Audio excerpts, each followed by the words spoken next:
What's going on? What's up? What's up? What's up? I'm waiting for my guest currently, but welcome to another MEC session. As always, this one's gonna be super dope.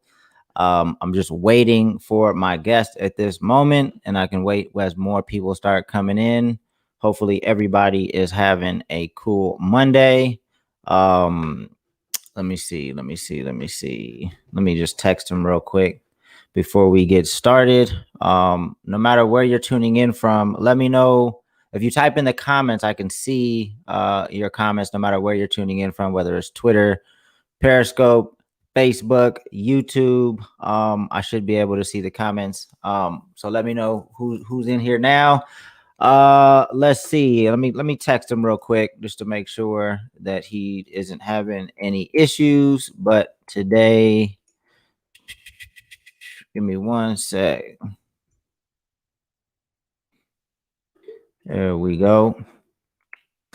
It looks like StreamYard is actually having some issues too. It's not actually getting out there. I don't know if people can see my. Let me know if you type in the comments and let me know if you can see and hear me. All right, now they're starting to come in. Let's see. Oh, he needs the link sent again. Hold on one second. One second. There it is.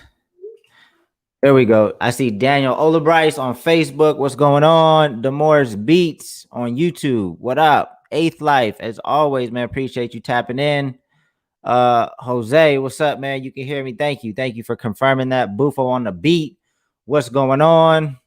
Sean Burrows on Facebook. Actually, quite a few people on Facebook this time. Facebook doesn't usually give us that much love. Most people tune in on Twitch or on YouTube. Here we go. Here's Naveed right here. Hold on one second. Let me add him to the stream. Yo. What up, man? Can you hear me? Yeah, man. How's it going? It's going pretty good. How are you? I am good. I'm doing good. Where are you at right now? I am in the office. We're still technically closed, but I'm tired of working from home, so I've been in here lately. Yes, sir, man. It's been a challenge the last couple of years, and I know we haven't really touched base recently, but I definitely have been following everything that you've been doing. I see your posts, I see you moving. Yeah, man.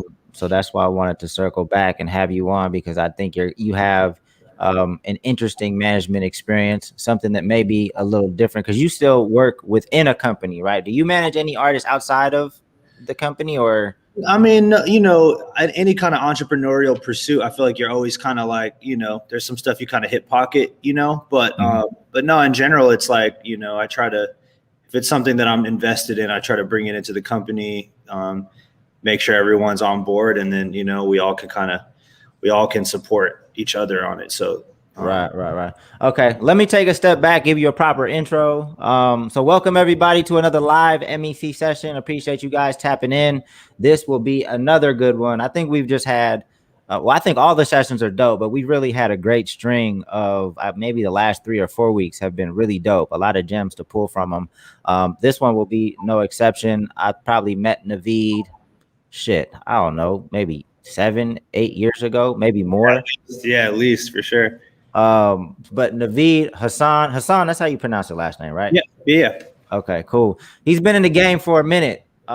He's been working a lot with K Camp. He's been a strong part of that team. He's worked with a number of artists, but he works for a management company. Madden, it's Madden, right? Yeah, MDDN, Madden's, yeah, same thing. Okay. So I wanted to have this conversation because a lot of the artist managers that we talk to kind of just work on their own or have their own artist management company. But before we jump into that, just a little bit about your story and kind of how you got into the music in the first place will be helpful. And then we'll jump into, some of the stuff that you're currently doing. Sure. How I got into it. I think, I've always been around music. I played music, something that a lot of people don't know. I played violin for 20 years, which is kind of a crazy thing to think about, but nice. I've always been musical. Had a lot of friends in studios and stuff. And, was very academically oriented growing up. So finished undergrad at UNC in Chapel Hill, and then went straight to law school. And while in law school, met a couple artists that I thought were really talented and started to kind of I definitely wouldn't have been calling myself a manager at that point, but just sort of supporting people that I thought were talented. And that sort of is what kind of blossomed and took a lot of interesting twists and turns into where I am today, based in LA at MDDN, like you mentioned. But yeah, I finished law school in 2013 in Philly. How come I didn't know that? I didn't know you went to law school. Yeah, I don't tell a lot of people about, just because it's a nice it's a nice education experience for me. I think more than anything, it's not, I'm not really the one reviewing contracts that in that way. We have attorneys for all of our clients, but it's nice to be able to speak the language when you need to. And I think more than anything, it just taught me how to be able to focus, synthesize a lot of information, work really hard. And I think ultimately those skills kind of really help me to manage the way that I manage. So yeah. That's the same way I feel about business school, because I went to business school. It's not something that a lot of people in the music industry do. It's not something that you have to do. Right. And there's not that many people from business school that go into music. So even though my school has a great network, specifically within music, not so much. Right. So yeah, it's just not something that comes up. Yeah, it's not like anything in the classes you took is specifically like, you might spend 1 week or 1 day on entertainment issues or intellectual property issues or whatever, but I'd say it's more the experience of learning how to synthesize massive amounts of information and organize plans and build coalitions and get people on board with what you're trying to do, because that's what we're doing, right? Managing. Right. Yeah. No, but I think now, just kind of looking back at our interactions, like it makes sense just the way you carry yourself, because I think as you advance in school, you just develop professionally, your communication develops, things like some of the softer skills develop. Right. that I think I can often identify within people in the music industry. Okay, so this was what year? Like, what year are we talking about graduating from? I finished school in 2012, 2013. So this was like when the blog era of hip hop was really strong, like when the Two Dope Boys of the world and all of the Complex was kind of buying up a lot of the properties that were existing. And the bug really bit me when I took a week off from school and I went to A3C in Atlanta really early on. Mm-hmm. And it was just sort of this interesting time in music where I feel like, some of the big players were mixing it up with some of the up and comers and media outlets, and everyone was sort of trying to figure this thing out together. And I feel like that vibe is kind of happening right now, which is interesting. I think there's a shift happening, and it hasn't necessarily taken its full form yet, but I think, it was an experimental time. So that was what was going on. And that led to, being at those music festivals is what showed me how to move around a little bit. Mm-hmm. I had friends who had a small blog and, were interviewing artists, and, I'd find myself, standing next to somebody interviewing Kendrick or Rocky or, Big Sean, a lot of these guys who were just starting back then, but, identifying the talent, paying attention to who was moving with them, and kind of introducing myself and, building relationships that I still have to this day, which is cool. So, right. Yeah, that was the time. So what was like your first job in music, or first artist that you managed? What kind of happened from there? Yeah, so I finished law school, was offered a really safe and good government job in law in Pennsylvania. Decided to turn it down, move to LA and take a chance. Didn't really know what I was going to do. So I ended up applying to a bunch of the talent agencies for assistant positions, and landed at ICM on the desk of a partner who was he still is a big comedy agent. So we were booking tours for like Cat Williams and all the Wayans brothers, a lot of those guys, Martin Lawrence. Interesting thing about ICM today, I don't know if you saw in the news, I saw CAA just acquired ICM, which is crazy. Oh, really? Nah, I didn't see that. Yeah, today, which is pretty insane. Two of the big agencies joining forces. So, wow. I didn't know that. Wow. So you still got a lot. I might need to circle back with you if you still got a lot of these connections within comedy, man, because that's Honestly, comedy is a really interesting business and one that I don't think gets enough attention from kind of people trying to break in. I mean, I think comedians, like, you know, if you boil down the business of selling tickets and making content, which is what we're doing, comedians do it better than a lot of people. They can do it cheaper than a lot of people. They can charge higher ticket prices. They could do two shows a night, so that it really opened my eyes to seeing what was possible. Seeing the kind of guarantees that, like, guys like Cat and Martin and those, it was just mind boggling to me. It was cool to see, when you would see my boss sent me to a show in 2014. It was a Ricky Smiley show in Long Beach, and this guy Michael Blackson was opening. And I came back from the show and I was like, you have to sign this dude. He's like one of the funniest people I've seen live. And, we all know and love Michael Blackson now, but these guys are really smart and really good at what they do. So I have a tremendous respect for comedy. Yeah. No, I mean, if you think about it, even when not only ticket prices can be higher, like it's just most of the time, unless you're Kevin Hart, who might have like a bunch of stuff going on stage at this point, fire, things like that. Like it's really just the comedian and a mic.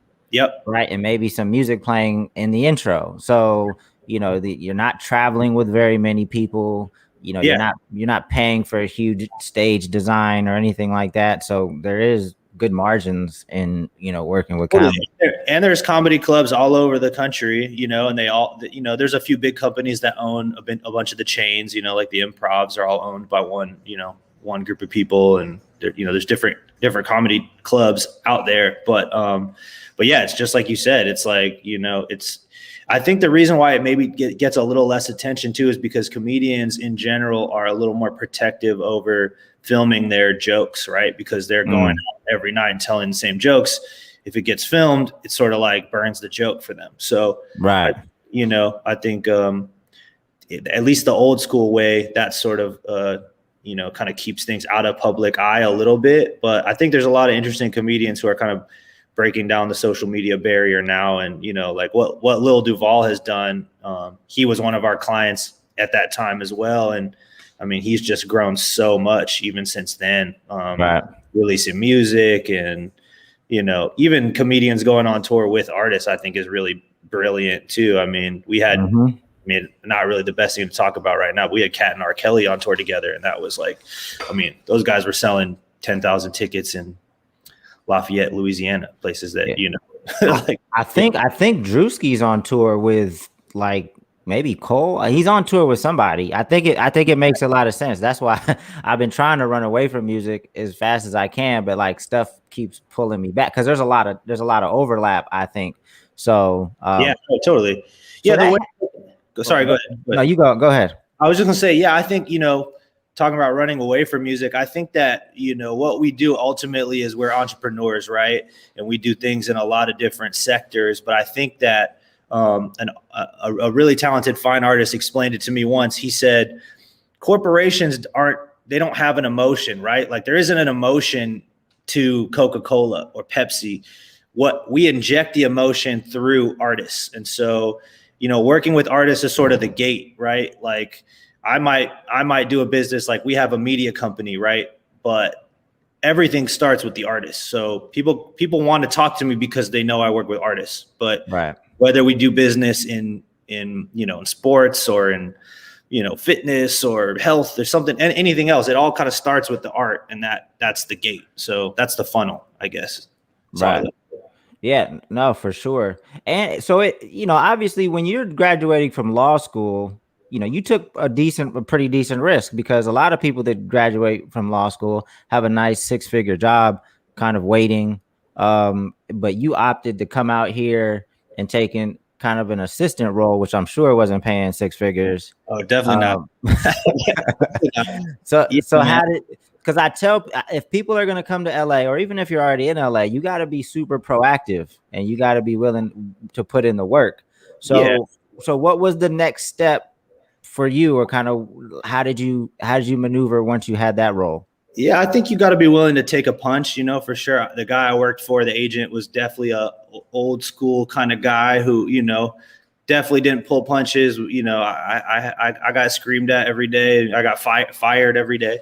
But yeah, man, I really think it's just about adding value and learning that no matter what you did before, you're not entitled to anything. And I think that it was a humbling experience for me. Like, cool, you have a law degree, but you don't know anything about managing artists, and it doesn't matter that you have school or you can speak well and write well. That doesn't matter, right? It's about who are your relationships, and what value can you add. And so that was the lesson. It was like, I got in the door at ICM and I was an assistant, but I used that opportunity to, to meet promoters that I still work with now, or to meet talent, to meet agents that I still work with now. And it's really just about adding value. So it's not about, having a fancy resume or whatever. Like, that stuff it's a tool. It helps you, sure. But, any day I'll take somebody who will show up and just add value, whether that's simple as like, I just hired this really talented guy as an A&R company. When I first met him, he would do anything. Like, he would drive to the airport, pick up K-Camp if I needed it, or, he just filled the gaps for me. And that's like what you have to learn. If you add value, you'll figure out how to turn that into a career. And it's scary, I guess, at times when you don't know, there's not a solid paycheck in that. So you have to humble yourself and, work a side job, where, you can't have too much of an ego in this business if you want to be a manager. If you want to be an artist, I guess you can have an ego. But for me, you know how it is. It's like, either you're getting money or you're not. And, and sometimes it takes time before the thing you found turns into revenue, Right. Yeah, I mean, the value piece is huge. I mean, it's crucial. And like he said, you can add value in a lot of different ways. I just encourage people to just follow the people that you want to work with on social media, because every once in a while they might drop a clue of a need that they have and something that you might be able to provide. So just follow and listen. And it takes, I always say, and even offer, like, you might not get a response every time, but I try to respond to people that genuinely reach out. And, it's not about, hey, put me on, or check out my music. Like, that stuff is fine, but you'll get, I think, further if you say, if you think in your mind, how can I add value to this person? If you're really good at graphic editing and you say, hey, I can help you, every day I'm looking for, a few dozen assets for different things and different promo. And so it's like, if somebody is proactively hitting me and helping me get stuff done, then when I have a budget to hire somebody, I'll definitely call that person first and say, I appreciate what you did. Now I have some money I can break with you. Let's build it from there. Or same thing with, if you're good at shooting photo or video, like, show up to a show, shoot photos, send them to the artist, send them to the manager, like that kind of stuff. I'm not saying you do it once and it'll get noticed, but over time, that stuff for sure goes a long way. That's the thing. I call it proactive patience, right? Because you have to be proactive in providing value, but you have to be patient for the paid opportunities. Often, sometimes it takes a while, so you should be planting as many seeds as you can, because you never know when some opportunities are going to come tomorrow. Some are going to come next year, 5 years. You just never know. But if you keep adding value, keep building solid relationships with people, eventually those opportunities will reveal themselves. I literally just posted today because we need some social media help. Like, things are just starting to pick up, and there's just way too many platforms at this point for us to man them all. But we have a shitload of content. We just need somebody to kind of schedule this content and keep our pages active. So I literally just posted that today. But anyway, so next, from ICM, you go where? So from ICM, I started as I was an assistant, I was there for about 2 years. Kind of, I got accepted into what they call the agent trainee program, right? So it's sort of like you're designated as the caliber of assistants that are on the trajectory to becoming agents. Kind of getting more responsibility, learning more, getting more client interfacing time. And really, I mean, this is where I kind of took a hard left. I just sort of got impatient with the sort of, these big companies. A big agency is really similar to a big record label. No one's going to just give you a promotion or just, open the door. Like you can work your way up for 10, 15 years and never become, an executive at those companies. And that's sort of like, I got a little impatient, but that's what I was seeing happening. It was like, I wasn't, I was bringing value by bringing in talent that the agency signed, wasn't getting promoted fast enough, in my opinion.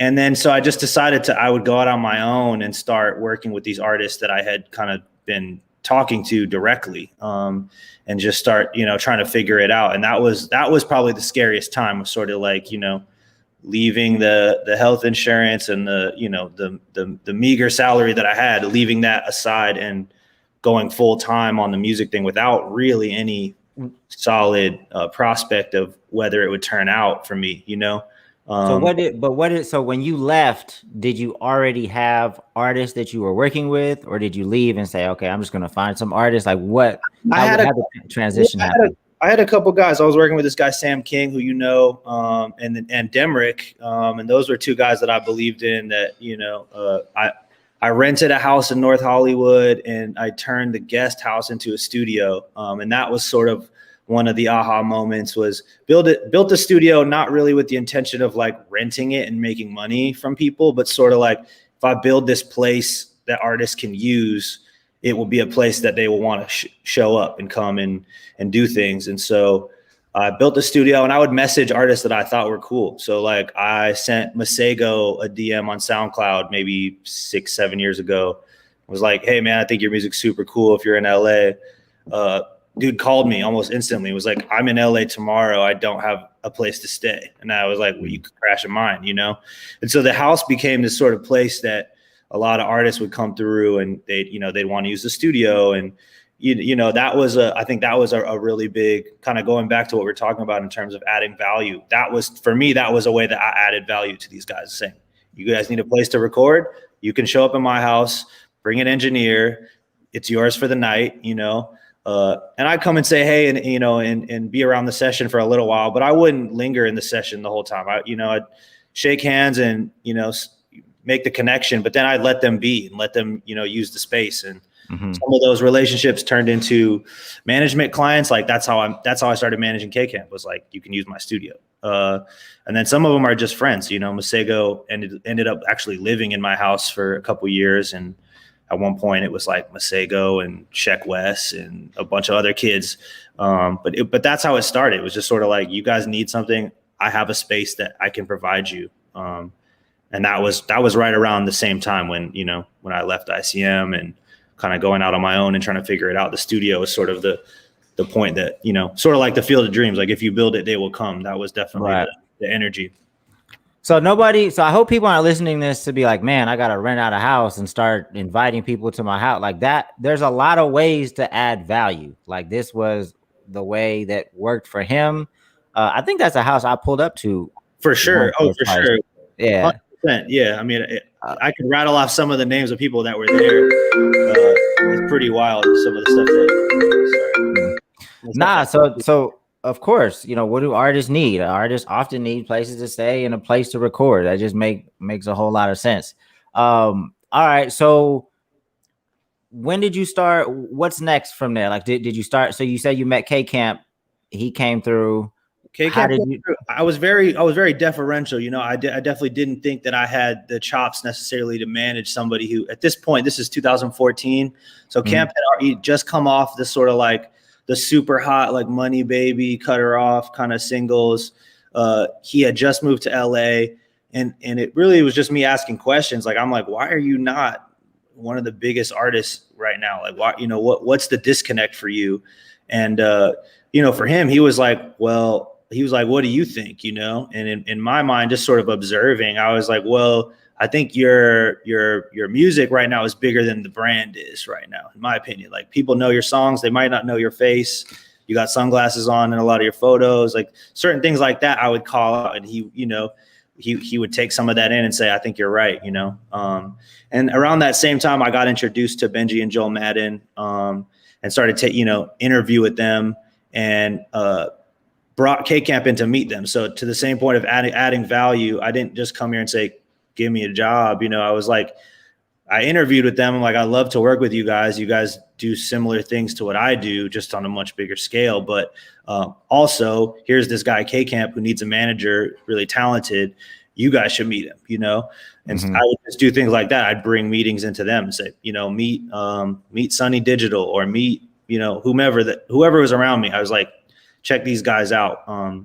And so when they finally were like, all right, we want to bring you into the company, me and Camp kind of came together, and that was sort of like how it started. It was like, cool, you know, we'll oversee you managing K Camp and kind of show you the ropes in terms of what we do, and you will run point, and kind of this will be your first real client that you develop, you know. So that's kind of how it really took shape, you know. And there was other smaller artists that were in my orbit at that time as well, but Camp was really the focus early on. And it was come into the company, kind of redo the business. He was somebody who had never really gone on a proper hard ticket tour. So it was like, let's pull back, stop doing some of the club stuff. Let's do hard ticket shows. Let's re-engage the label, you know. You can look up some of what was going on, but he was signed to a production deal. So we had to get him out of that production deal and re-engage Interscope. There was a lot of things that happened in that time, was sort of like, you know, rehabbing his career in a way that we all learned together, Camp as well as me. So, you know, I think one thing we really pride ourselves on is we view ourselves as partners to these artists. Like, you know, I want the artist to learn what I learned, so that way when we can run faster together, you know. Camp passes me the ball, I can pass it back to him because he knows what I know. So that's and I mean, obviously that's the ideal situation. Sometimes you meet a little resistance from the artist, because the artist might say, well, you're the manager, like you're supposed to know that, like I'm supposed to be the artist. So it seems like K Camp was pretty receptive to that idea and wants to learn the business. 100%, super smart guy. And now, I mean, he's kind of taken the model that, you know, the building I'm in now is a studio that Benji and Joel acquired, three-room studio. It's, you know, private studio for our artists, but Camp now built the same type of thing for himself in Atlanta. So instead of, you know, spending the recording budgets at Paramount and Chalice and all these studios we love, it was sort of like, let's spend that money and build something that we can make money with later. So, yeah, that was definitely the mode. And, you know, I tell artists all the time, I'm like, you have to be as engaged as I am. Like, I can't care about this more than you. You're the quarterback. I'm on the field telling you what plays I think you should call, telling you where the defense is, but you're the guy on the field who's got to, you know, take the snap and figure out what to do, you know? So I think the artists who take that on, or that are entrepreneurial, those are the ones who go far. And then remembering, it's like, look, I think with anything in life, there's no cruise control, man. Like, there's no point. You're not going to get to some point of success where you can just take your hand off the steering wheel and, you know, collect checks and chill. Like, that's a myth. That is a myth that people on social media tell you, you know, it doesn't exist. And the people who do that, they don't last that long. So to have success, you got to work double hard to, you know, to keep it going and to leverage it to other things. So, you know. So let's talk about, because managing within a larger management company, and if there's stuff that you don't want to share, it's fine, but I just want to give people, because that is an option. Like, there are management companies out there. You can start a management company and kind of learn the ropes. It might give you some more structure, some more organization. So it might be a little bit more stable than kind of going out on your own. It's like a salaried position and commission, or is it just like a salary? Or how does it work? It's different for, you know, I think it's different for different companies, but, you know, and you can, there's no right or wrong way to do this. So I think when you're approaching people, you can figure out what makes sense for you. I mean, if you know that your clients are commissioning a certain amount, that's your leverage, right? You say, hey, my net is going to be this much every year. So the salary and the split needs to make sense. But for me, it already kind of was natural to me coming from the legal world, because law firms are the same way. You go to a law firm, they give you a salary, and then, you know, there's a certain split point where once you commission over that amount, you get kicked back extra, or, you know, or there's different incentives. But yeah, I mean, they're giving you a salary, a stable amount of money every month.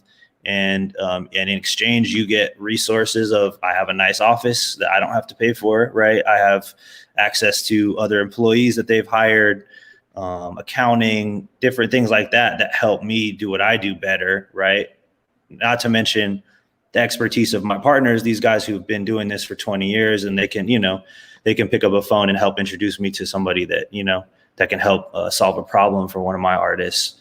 But yeah, I think it's an effective way for people to learn, for sure. But I would say, yeah, not all management companies are created equal. That's for sure. There's definitely some that are like, let's sign as much stuff as we can, make the assistants kind of service the clients. And that's one model that, the sort of build it big.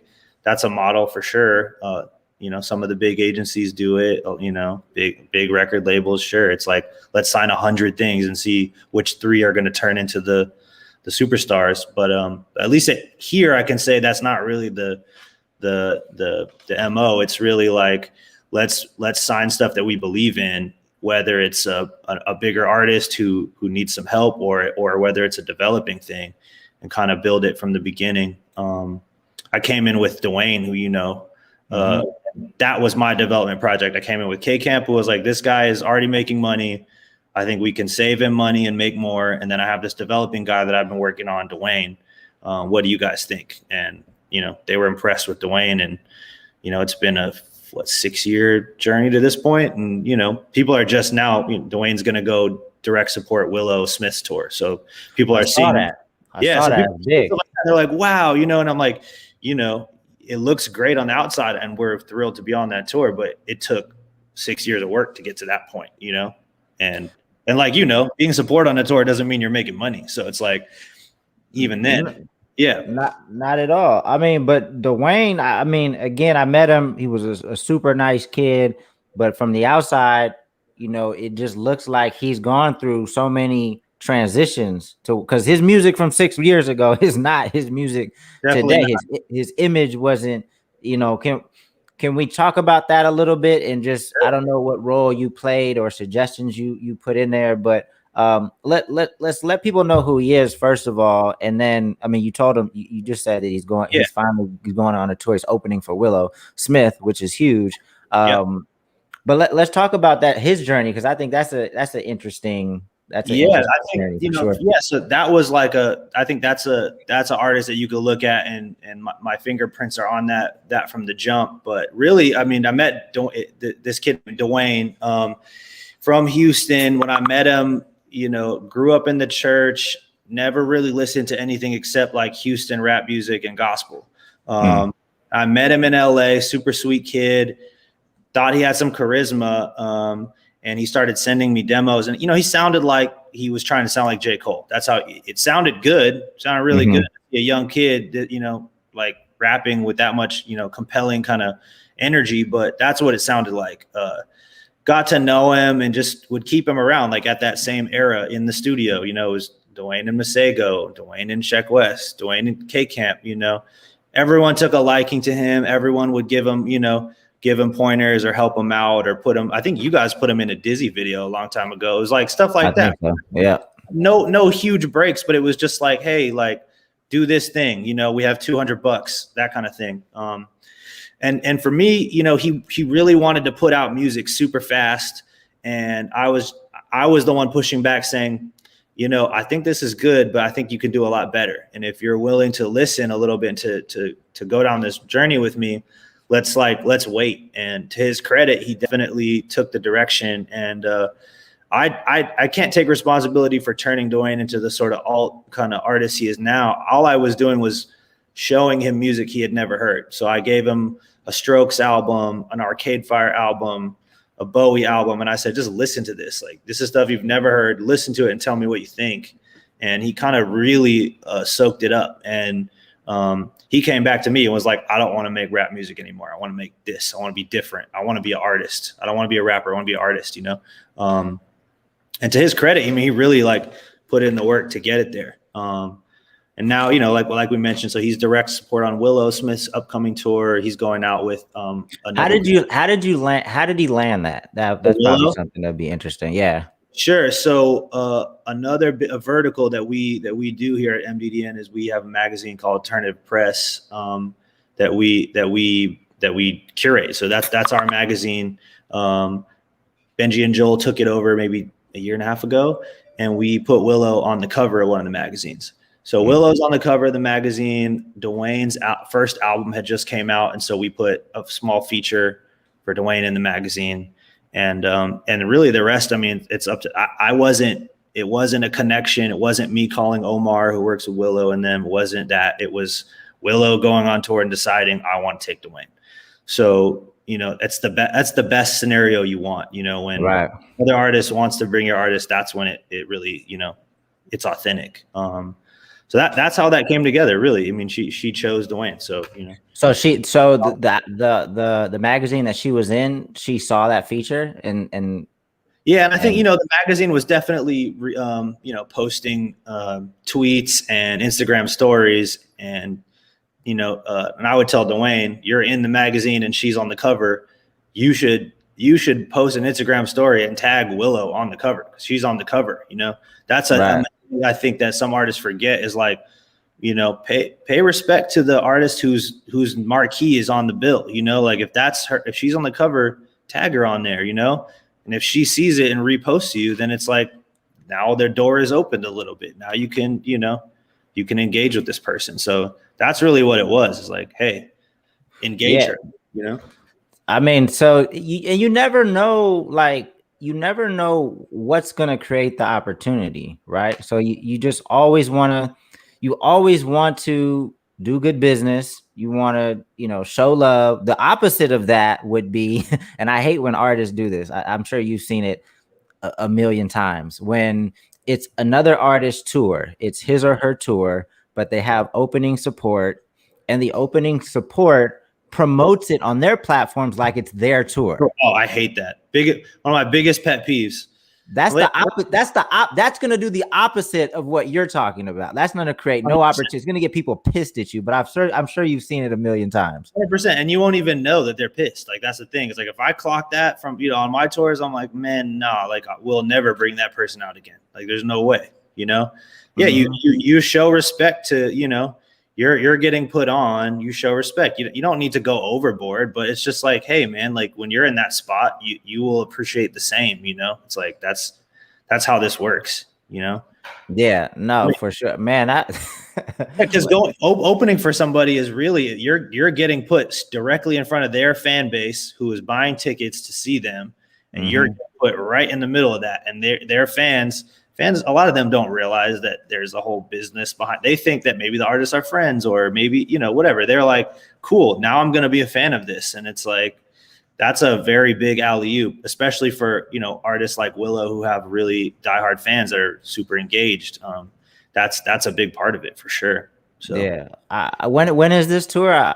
Man, it starts Saturday. So Dwayne's got a show on Friday at the Will Turn in LA. If people are here, he's supporting another group, Palais Royale, and then he's going joining Willow's tour, which starts on Saturday. So that's amazing, man. I'm glad that good things continue to happen, and I hope that he continues to, you know, have success, because he's just a good dude. I remember my assistant Brooklyn used to be a huge fan. She would always share his stuff with me. So that's dope. I met Dwayne at Brooklyn's house actually in the very beginning. And nice. I actually called Brooklyn before I was like, I'm going to start working with Dwayne. And I was like, hey, I think I want to start working with this guy. Is that cool with you? This, you know, I didn't want to be stepping on anyone's toes. And she was like, yeah, you should help him. He's dope. So, you know. Nice. To Brooklyn. Another thing that you just mentioned kind of subtly, but I think it's worth kind of bringing to the surface, is you said, like, you could do some weird shit and it might sever a relationship, but you would never know, because they're not going to say anything. They're just not going to call you, right? Yep. They're just not going to bring it on. Talk about that a little bit, because I see that happen all the time. Like, just because somebody doesn't like put you on blast doesn't mean they don't recognize the weird shit that you just did. Yeah, I think it's very much an energy thing, right? Like, we're in a business that I'd say, you know, one of my marquee rules is like, if you're gonna do something, be careful what you put in writing, right? Like, don't send an email. Put that little filter on your Gmail that gives you 15 seconds to recall the email. You know what I'm saying? Don't just pop off on people on text or on email or blow up somebody's phone. Like, think about what you're doing and how they're going to perceive it, and what, think about 5 steps ahead. Like if I blast this person, look, if I have a tour and the supporting act makes their own ad mat and it pisses me off, I might not call them, but I might not say something right away. What if that person turns into the next, Harry Styles or something, and I need something from them later on? Like, I'm going to be strategic about it, but I'm going to take a mental note and say, okay, how did this person handle this? Or, same when it comes to favors. When other managers or executives ask me for a connection or for different things, I'm an open book. I will help anybody out. It's not, I don't get anything from gating these things. But if I give you something and then I call you later on and say, hey, I'm trying to figure this out or whatever, and you don't give me the same energy, then,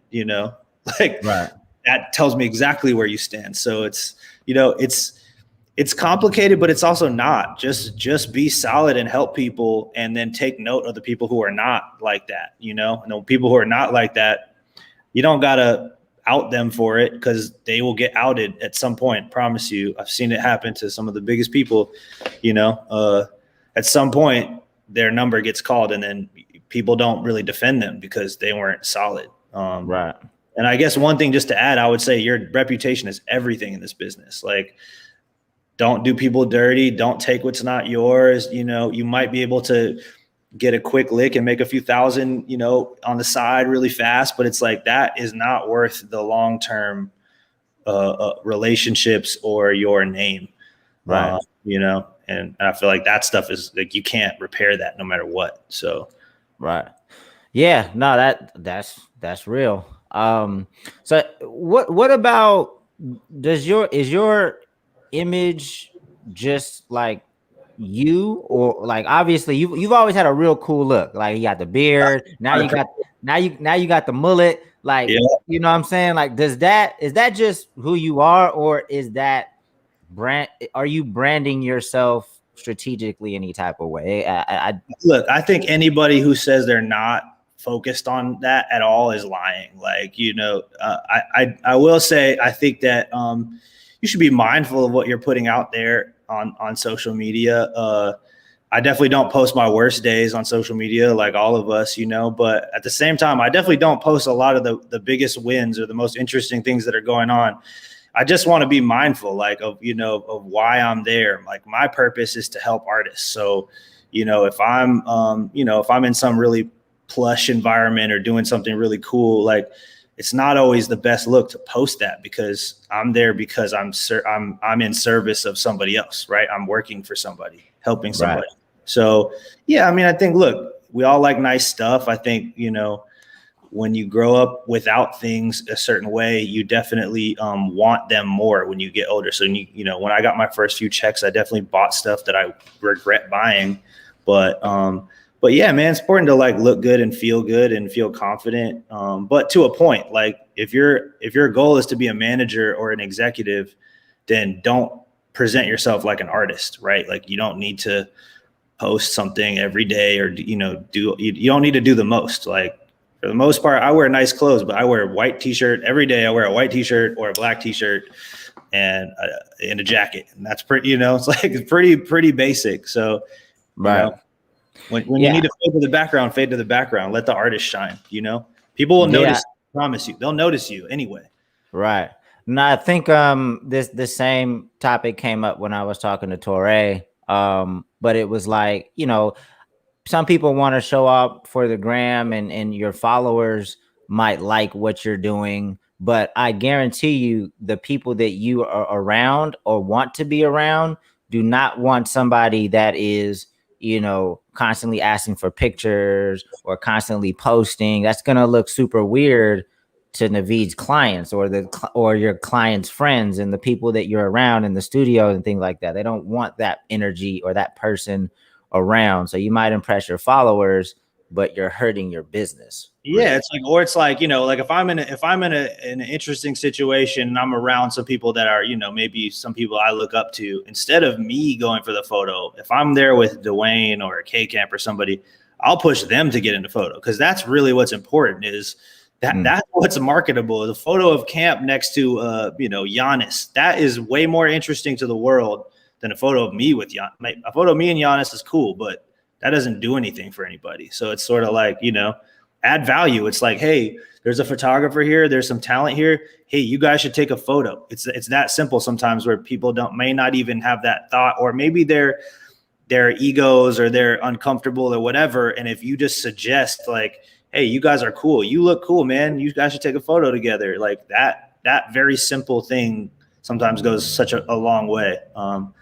And yeah, I think, and then also just look at the people you look up to. Like if you look up to Bill Gates, like look at his Instagram. I guarantee you he's not posting every time. Like that man doesn't fly commercial planes. He doesn't, he doesn't post his lifestyle like that. He presents a different thing. So it's like, follow the people you look up to and see what they do, and try to emulate that a bit. Like same Jay-Z, same. Like Jay-Z doesn't put it in your face what he's doing. Everybody knows he's doing cool stuff, but right. You don't have to, you can exist without social media. Use it as a tool, not as like a vanity experiment. Right. No, well, with these last 10 minutes or so, I definitely want to get some questions from you guys. So no matter where you're tuning in from, whether it's Facebook, Periscope, Twitch, YouTube, you can type your questions in the comments. We'll try to get to a few of them before we wrap up. While they're posting some questions, Naveed, just one more from me. Where do you see yourself long-term? Where would you like to be? What's your ideal role if it's not already what you're doing?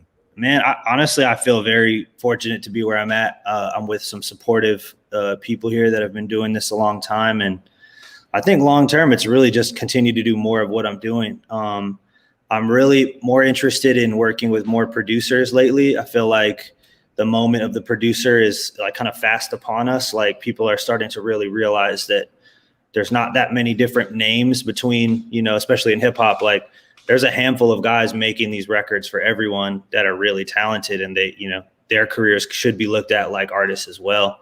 So I think that that's a really interesting entry point into the music game right now. So, I'd like to continue to do this. I think that, maybe when I get a little tired of touring and doing all this kind of stuff, I feel like eventually I'll probably go into academics at some point much later on in life. But for now, I feel like I'm just sort of like entering my prime. So I feel like, I got a lot more years left of this. Well, you saying you want to work with producers on a BeatStars platform, I'm sure you're going to get quite a few DMs in the. Hit me up. I just signed this kid Achi, who I met because he produced a random K-Camp cut, and I just start emailing this guy. We get on the phone, super great kid, nice guy, he's 21. And we just start working together over the past 6 months. And, the guy that I mentioned I hired is this talented A&R.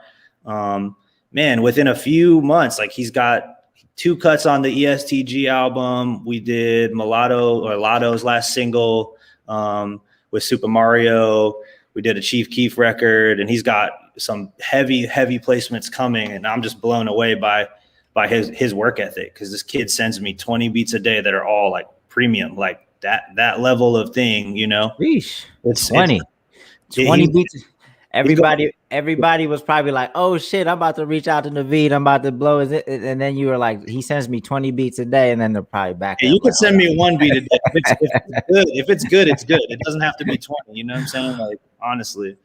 Right. No, I'm just messing around. Somebody asked, do you only work with hip hop artists? What's your interest from a genre perspective? I don't at all. Our company, obviously, Benji and Joel, we're in a band called Good Charlotte. It's a massive pop punk band, and alternative. So at our company, we definitely are not. We're sort of genre agnostic, I would say. We have some pop artists. We have alternative. I've been managing this group Chase Atlantic for the past few years that I'm really excited about, from Australia but based in LA. And these guys are like, they're the biggest band you've never heard of. It's like they just crossed 1 billion streams on Spotify. They've got a tour starting Friday as well, but they're doing, the Riviera in Chicago and Brooklyn Steel in New York. And, it's real. It's exciting when you see artists that can really sell tickets. That's what excites me. So definitely not genre specific at all. I'm actually more excited by stuff that's not hip hop these days. I'm looking for a country artist, so Nice. if country music will hit me up. So Bufo on the Beat asks, what are you looking for in a producer? If someone doesn't have placements, are they just getting ignored? I don't think it's about, placements are cool, but it's sort of like, what's the MO? Like, I look at producers like I look at an artist. So it's like, what is the paintbrush you're using? Is there a definite style that you do? Like, can I pick your beat out of a batch of beats? Like, if you just make stuff that sounds like other people, that's cool. That's step one. If you can do that. The next step, if you want to be, a guy that people go to, if you want to be a Murda Beats or Metro, it's like, you got to have a signature sound. So that's what I look for, is like, does it sound great? And is there a sort of a through line, And I think that's all art, like if I showed you a painting that's Pablo Picasso, I wouldn't have to tell you it's Pablo Picasso. You'll know it's him. You'll say that. I can recognize that. So right. That's what I look for. Pauline Marie asked, do you have to be established? Or are you working with? Definitely not. I mean, look, I think everyone was not established at some point, like Drake wasn't always established. I mean, he's done a lot of amazing things, but everyone starts somewhere. And it's definitely a longer road in the beginning, but it's sort of like pushing a boulder up a hill, right? Where you don't really know how tall the hill is. You just got to keep chipping away and pushing and pushing and pushing. But at some point, the top of the hill is there and you don't even know. And the boulder just rolls down the hill. And that, that's momentum. That's what happens. It's momentum. It is injecting a process in what you do and doing it every day. And then at some point, if you're lifting weights, you lift weights every day. At some point, you're going to be benching a lot more than you ever benched. And it's not going to happen overnight. You're not even going to realize how far you've come. It's just sort of like a gradual thing. Right. Do you think that being at a company like Madden allows you to be patient and still wanting to work with some of the less established or just newer acts? Because I look at just my experience, and although I'm not interested in working with any music artist at this point, like if a conversation was to be had, like I'm not really interested in trying to do Funk Volume all over again. You know what I'm saying? Because I know the years that it requires to get to a point where, you start making some money. Like I would need to be able to start seeing some money relatively quickly. But maybe if I was at a company, I could be more patient. Does that play into the decision at all? Or is that just how you are? I think it does. But look, I would say you might not want to invest the time right now for where you're at. But if you saw a collective doing what you guys were doing, you would very quickly be able to spot it and vet it out and say, okay, I think that these guys are going to win because I've seen what it takes. So that's how I look at it. It's sort of like when you've been doing this long enough, the game slows down a little bit and you're not as frantic about making decisions. You can see the field a little more easily and you can decide, I'm going to play some bets on this thing and invest my time here. And I don't think that necessarily comes with a management company or not, but I will say working with guys who have done it, my guys have done this for 20 years. So they've seen this stuff happen before and they definitely, they have helped me to embrace the sort of patience that is required sometimes and not being so reactive. It's like, right.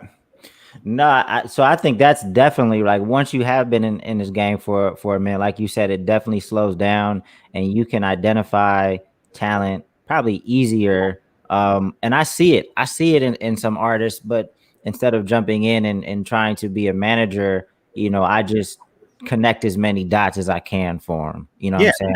That's adding value. Same thing. Right. It's like, I don't have to sign everybody. I might not be the best person for you. And, or there's a lot of artists that have approached me for management that I really respect and admire, and I'm a fan of their music, but that's not enough at this point. It's like, I might actually not be the guy. If you need a certain thing that I don't really do that well, then I'm not going to waste your time because, at some point it's not going to end well. Like I want all of my business relationships. If I'm managing somebody, I'm planning to manage them for 20 years. That's how I look at it, Right. So. Dope. Well, Naveed, man, I really appreciate it. And I know I've never told you this, but I definitely respect how you move. I respect your temperament, how you carry yourself. I think you're smart. Obviously, you know, you continue to move and have a lot of success in this industry. If there's ever an opportunity to work together on something that makes sense, man, please don't hesitate to reach out. And I apologize for just now having you on the MEC. Like I should have had you on. I should have asked you to. No stress at all, man. I think it's super cool what you're doing, and I remember even going to very early showcases, Funk Volume showcases, and watching how you moved and what you built early on. So I definitely looked up to what you did. So it's an honor to be invited on, and appreciate the words, and let's keep doing this thing, man. Yes, sir. Yes, sir. So you guys have a session on Thursday. DJ Pain 1 will be back. And then next Monday, Aaron Knight will be taking over my session. She'll be taking over one session, at least one session a month.